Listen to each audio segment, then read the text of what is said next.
Biographie complète de Cheikhu Umar Foutiyou Tall.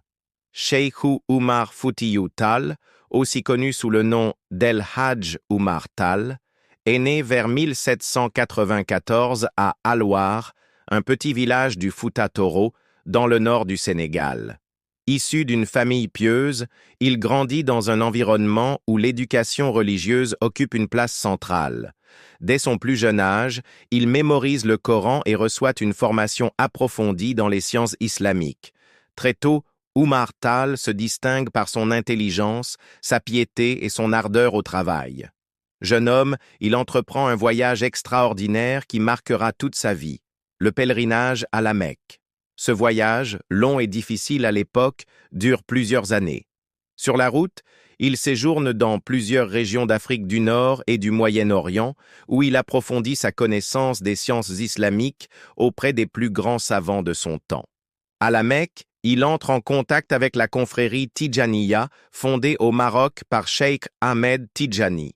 Séduit par cette voie spirituelle, il en devient un adepte fervent et obtient l'autorisation de propager la Tidjaniya en Afrique. Dès lors, il est reconnu comme un érudit respecté, ce qui lui vaut une grande considération dans le monde musulman. Retour en Afrique et mission religieuse. À son retour en Afrique, vers les années 1820, Cheikhu Umar Foutiyou Tall entreprend une vaste mission de réforme religieuse. Il parcourt de nombreuses régions, prêchant l'islam et invitant les populations à se détourner de pratiques qu'il jugeait contraires aux enseignements coraniques, comme certaines traditions animistes ou coutumes locales mêlées à la religion. Son message attire de nombreux disciples, mais aussi des oppositions, car certains chefs traditionnels voyaient dans son appel une remise en cause de leur autorité. Malgré cela, son influence grandit, et il devient rapidement l'une des figures religieuses les plus importantes de l'Afrique de l'Ouest. Le chef militaire et fondateur d'un empire. Au-delà de son rôle spirituel, Umar Tall devient aussi un chef militaire et politique. En 1848, il lance le djihad contre certains royaumes de la région qu'il accuse de s'écarter de l'islam authentique.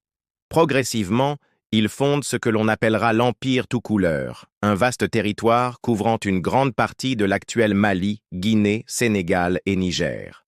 Son armée, composée de disciples et de guerriers, remporte plusieurs victoires.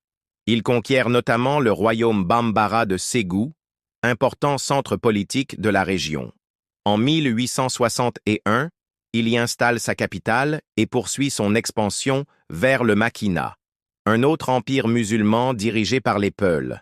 Cependant, cette expansion l'amène à des conflits internes avec d'autres musulmans, notamment les partisans de Sékou Amadou au Massina. Ces luttes, parfois sanglantes, affaiblissent son empire et suscitent des critiques, même parmi certains religieux. La résistance face aux Français. À la même époque, la France étend son influence en Afrique de l'Ouest, notamment au Sénégal. Cheikhu Umar Tall s'oppose farouchement à cette avancée coloniale. Il mène plusieurs campagnes de résistance contre les troupes françaises, ce qui fait de lui l'un des premiers grands résistants africains face à la colonisation. Même si les Français parviennent à consolider leur position dans certaines zones, ils voient en lui un adversaire redoutable, capable d'unifier de larges territoires et de mobiliser des milliers d'hommes au nom de la foi et de la liberté.